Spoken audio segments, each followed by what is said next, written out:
بسم الله الرحمن الرحيم. الحمد لله رب العالمين، الصلاة والسلام على رسول الله الكريم. السلام عليكم ورحمة الله وبركاته. هذه أدبان السلام يا بهوين توركا عدالة هي سنانتا السمة. in the way واحد مودعين إنه ما ركتانا يعينان عادو كلا ورقادن waxaan jeclahay inaan insha allahu tacaala waxoogaa dhowr arrimood idin dul maro haddii aan la idmo. halganka baabiinta dhaqanka haybsooca iyo aafada qabyaaladdu waa laba arrimood oo runtii u baahan karti fara badan, dadaal, daacadnimo, dadka iyagoo arrintaa gelaya oo ay ka dhab noqoto oo si dhaba u aamina oo maaragtaanay camalkooda iyo niyaddoodu ay is leedahay waqti dheeraadoo loo huro. waa albaaba aad oo adag weeye oo buur salkeed ama buur weyn oo qaafaa waxay la mid tahay inaynu dhinaca ka soo bilowno albaab weyn oo kunfiida furitaankiisa inaynu dhinaca kale uga baxayno. waayo waxaa arrintaa inoo caddaynaya dadka Soomaaliyeed aynu doonayno inaynu wacyigelinta ku samayno inaynu nagu ka mid nahay. aad iyo aad bay u aaminsan yihiin arrintan. baaritaano fara badan ka bacdi waxaa soo baxaya yani dadka Soomaalidu halka ay ka taagan yihiin arrintan aanay meel dhow ahayn, meel dhow maaha. laba arrimood baana isa saaran meeshii. mid waxa weeye fikradahan qaldan ee qabaa'ilka qaar laga aaminsan yahay haddii ay yihiin dadka Soomaaliyeed siday u egyihiin lagu dhibaateeyo iyo dadka Soomaaliyeed haybtooda dadka loo dhibaateeyo labadaba. midna waa waxa la yiraahdo qabyaaladda. dhibaatada guud ee marka hore wada haysata Soomaalidu ay waxba aan loo qaban karin waa qabyaalad weeye. tusaale ahaan in ummad Soomaaliyeed intay isu timaado is aaminto oo ay Soomaalinimo darteed wax ku wada qabato ayaa arrin aad iyo aad culus oo aan maaragtay suurtagalkeedu uu aad u yar yahay. waayo waxaa jira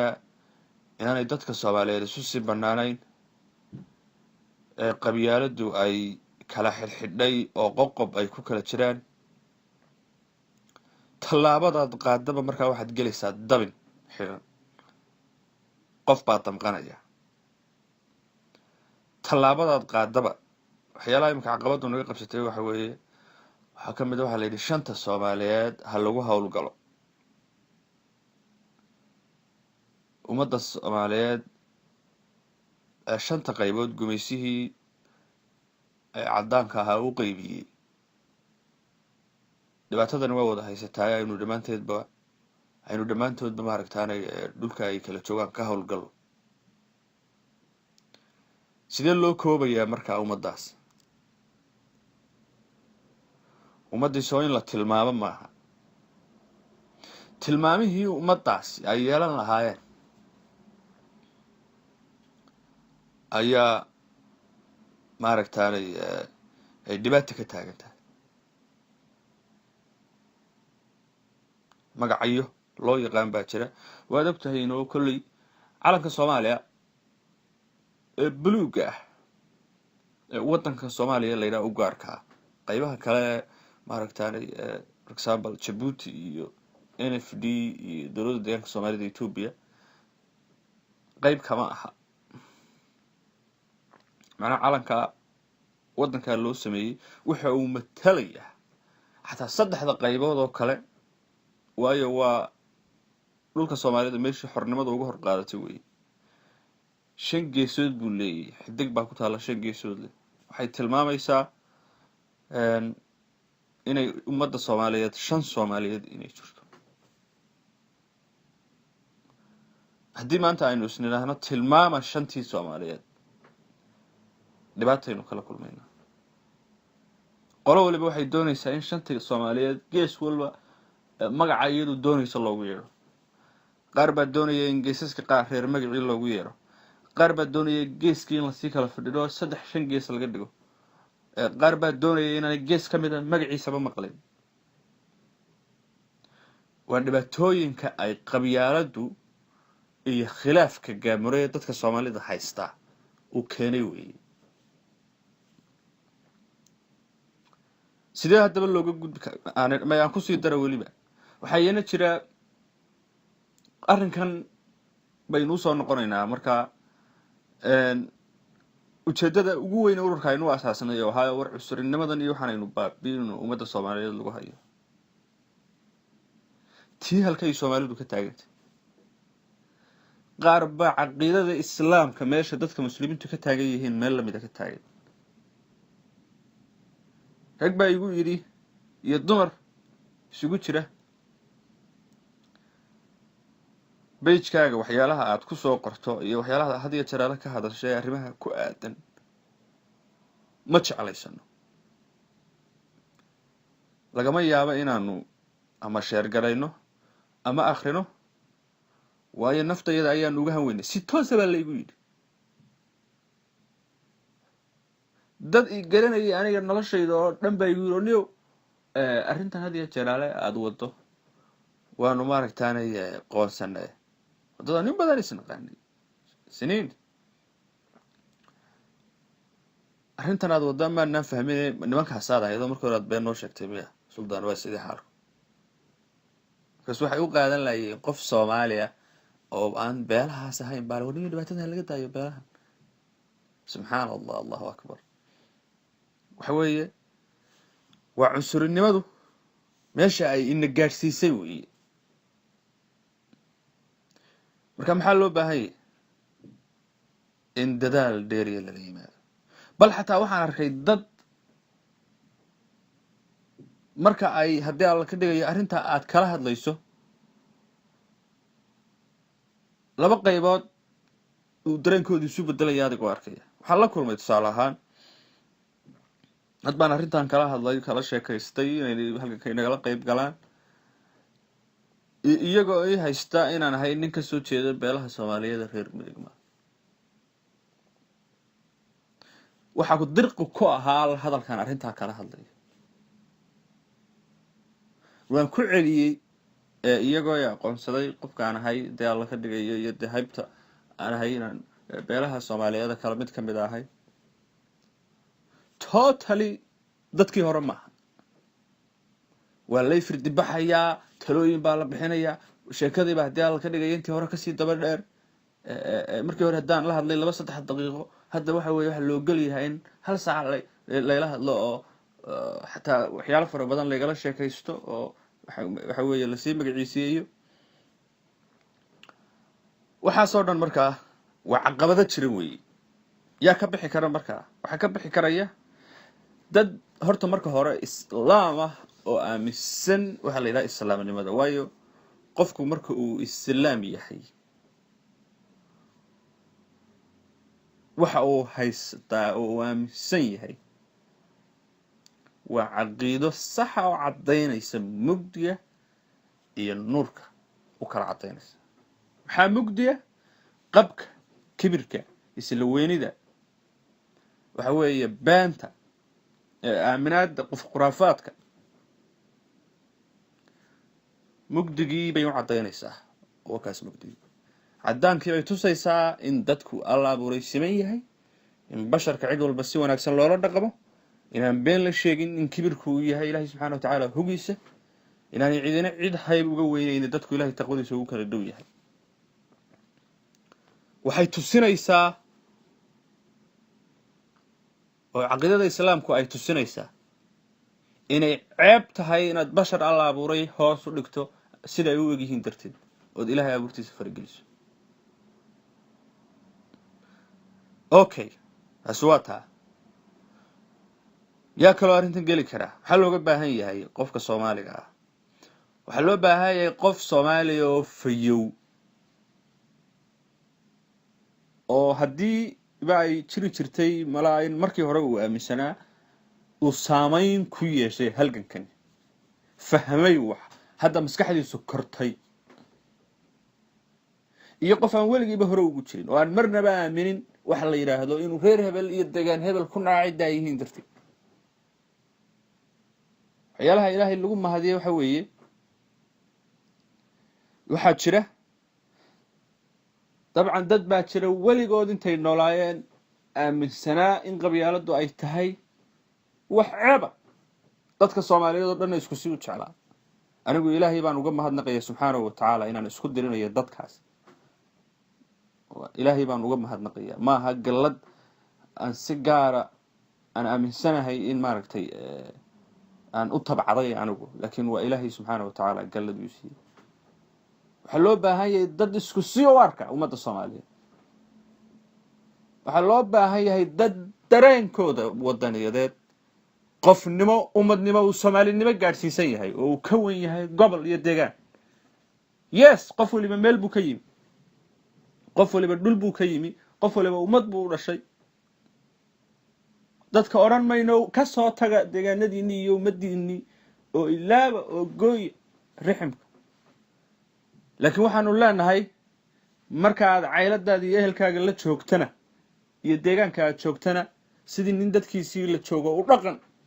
oo hagaaji oo wixii wanaaga kala shaqee oo jeclow danta Soomaaliyeed markay timaadana sida taa hore uga shaqeynaysa tan uga shaqee soo gabagabaynayaa walaalayaal waxaynu u baahanahay haddaynu nahay bahweynta ururka cadaaladda iyo sinaanta Soomaaliyeed Sime waxaynu u baahanahay inaynu gallo halgan wacyigelina qoraal hadal goob walba in la tago albaab walba in la garaaco masaajidada in laga kaco hadoogaada dadka shaqada gali karaya waa dadka aan sheegay oo kaliya qof inuu aaminsani gobol hebel ama qof hebel inaanu qabiil dadkii wuxuu weydiin karin shaqadan ma gali karo marka waxa wanaagsan inuu isagu bal ilaahayna bariyo cibaadaystana iskuna dayo inay naftiisu la qabsato halganka noocaas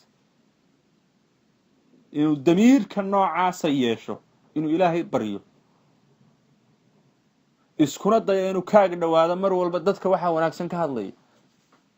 dadka ummadda Soomaaliyeed isu soo jiiday ururka cadaaladda iyo sinaanta Soomaaliyeed Sime ugu horeey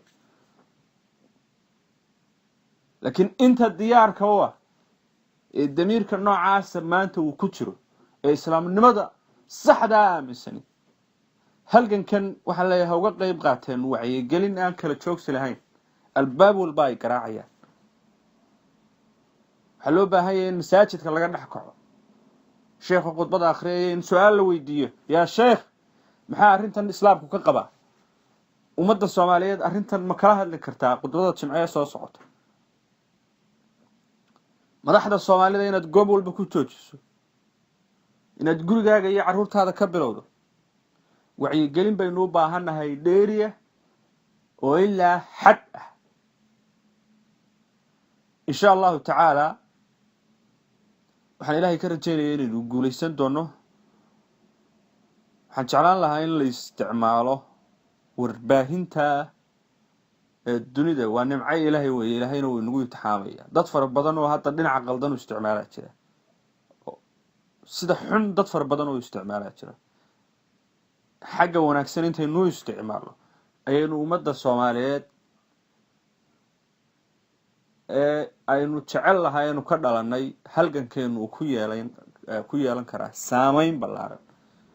waayo qofka bini'aadamka waxa lagu celceliyaa saameyn baa ay ku yeelataa dadka waxa lagu celceliyaa reer hebel baa tahay landera tahay you are the best dadka dhan adiga ugu wacan baa lagu celceliyay waxa lagu celceliyay waad qurux badan tahay wiilka laakiin Soomaaliyeed ee u dhashay beelaha jireer weyne waxa weeye waa nin magaciisaysan adiguna waxa tahay hebel dadka waxaynu ku celcelinaynaa insha Allah ta'ala naftaydana anigu waa number 1 hortiina ka ballan qaadaya inaan ummadda Soomaaliyeed ku celcelino kuna celcelin doono ummadda Soomaaliyeed way siman tahay ummadda Soomaaliyeed aafada haysata waa qabyaalad ummadda Soomaaliyeed cudurka u weyn ee hayay in laga daaweeyo u baahan qabyaalad weyn qursiga iyo faquuqa iyo midabta koorku waa inay baabaan ayaan darro weeye in dal Afrikaan oo Afrika ku yaalo dhammaan dadka ku nool ay yihiin dad Afrikaan oo madow inay haddana uu jiro midabta koor waayo midabta koor ma jira miyaynu dhihi karnaa waa maya jawaabto inta aad aaminsan tahay wiilka Soomaaliyeed u dhashay beelaha jireer weyne inaanu sidaada meeqaanka taagantahay aanu joogin ee aad leedahay waa 0.5 ee gabadhaada u ogolayn ee caayso ee gafur weyne san weyne magaciisi tama jirid sagaalka magac ee xad gudubka aad ugu yeerayso waxa tahay racist cunsuri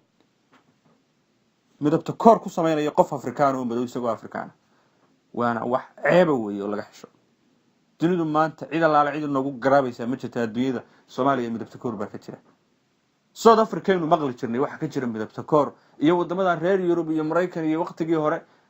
hadda wali waa la qarsadaa laakiin Soomaaliya waa la jaaraa waan arki jiray iyadoo ummadda dhan oo ismaqlaysa macnaha waxa weeye loo gafayo ummadda Soomaaliyeed siday u eegyihiin dartood waa dadka Soomaaliyeed ee ugu gabsan dadka Soomaalida ugu saaxiibtinimada ugu wanaagsan ugu wadanisan